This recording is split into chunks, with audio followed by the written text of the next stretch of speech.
यहाँ पर किसी एक, जब आपने यहाँ देखो क्या,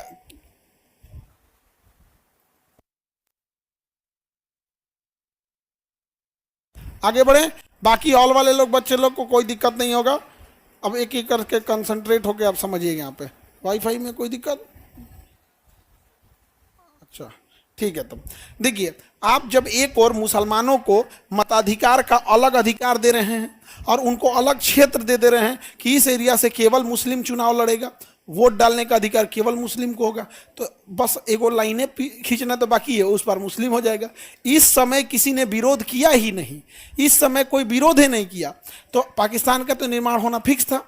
समझ में आ गया कि नहीं? अगर पाकिस्तान का निर्माण रोकना चाहते थे तो 1909 में ही रोकना चाहिए था, लेकिन उस समय किसी ने रोका नहीं। अंग्रेजों की ये चाल थी, अलग करते करते चले गए। समझ में आ गया कि नहीं आ गया? अलग कर दिया सब, वहाँ पे पृथक निर्वाचन क्षेत्र कर दिया। तो जिस वजह से एक भारतीय को शामिल किया गया वायसराय के कार्यकारी परिषद में। कितने सदस्यों को शामिल किया गया? एक। अब ऐसे ही जैसे आगे बढ़ेंगे ना, तो जब शिमला सम्मेलन आएगा तो कहा गया कि वायसराय के कार्यकारी परिषद में 14 गो सदस्य होते हैं, 12 गो भारतीय हो जाओ। 14 गो में क्या गो हो जाओ? 12। देखिए, जो 1909 में 14 में से कितना था? एक।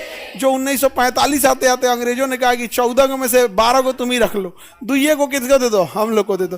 तो जवाहरलाल नेहरू, सरदार पटेल, उस समय महात्मा गांधी कहें कि क्या है भैया, एक धक्का और दे देते हैं, बाकी जो 2 गो है दोनों बाहर हो जाएगा। और जिन्ना का अलग कहना था, उसका कहना था अच्छा 12 गो हम लोग रहेंगे तो 6 ठो मुसलमान रहेंगे और 6 ठो हिंदू अन्य लोग रहेंगे।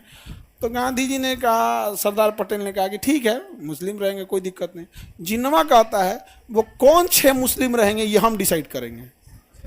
देख रहे हैं कितना कमीना था, मतलब जहां पैर टांग लड़ा सकता था वहां तक लड़ाए। तुम कौन होता है डिसाइड करने वाले? कि क्या खाली पागल मुस्लिम थोड़े हैं सब।